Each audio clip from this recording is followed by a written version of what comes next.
গাজর, টমেটো, আলু, মিষ্টি কুমড়ো, স্কোয়াশ, বেগুন, পালং শাক, সবগুলো সবজি এভাবে কেটে নেব বড় বড় চকচক করে। আর টমেটোটা আমি সবার পরে অ্যাড করবো, কারণ টমেটোটা খুব তাড়াতাড়ি গলে যাবে তাই। আমি এখানে পেঁয়াজ আর টমেটো কেটে নিয়েছি। এখন আমি চুলায় হাঁড়ি বসিয়ে দেবো।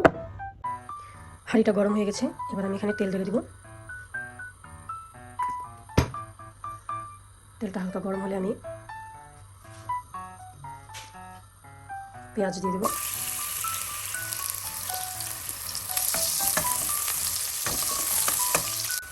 পেঁয়াজটা হালকা বাদামি রঙের হয়ে গেলে আমি এবার এখানে সামান্য আদা রসুন পেস্ট দিয়ে দেবো।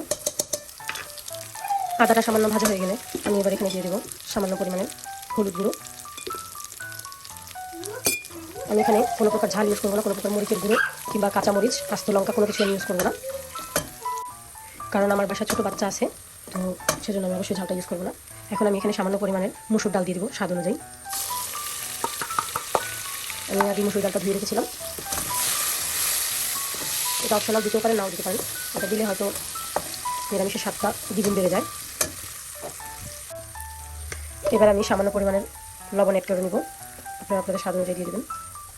যেহেতু নিরামিষটা একটু ঝোল থাকবে, সেক্ষেত্রে লবণের পরিমাণটা বুঝে তারপর দেবেন। সামান্য একটু পানি দিয়ে আমি এবার মশলাটা কষিয়ে নেব। মশলাটা আমার কষানো হয়ে গেছে। এবার আগে থেকে কেটে রাখা সবজিগুলো আমি ধুয়ে রেখেছিলাম, এখন সেটা দিয়ে দেবো।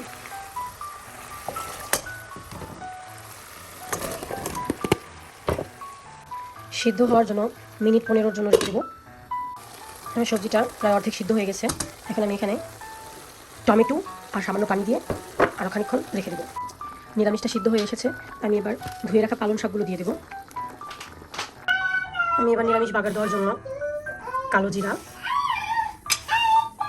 আর সাথে রসুন অ্যাড করে নেব।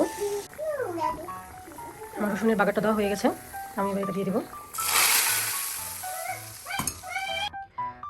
আমার নিরামিষের রান্না শেষ। এ হচ্ছে ফাইনাল লুক। আপনারা যারা মাছ মাংস তেমন পছন্দ করেন না, আমার এই রেসিপিটা অবশ্যই ট্রাই করে দেখবেন, আশা করি ভালো লাগবে। ধন্যবাদ সবাইকে।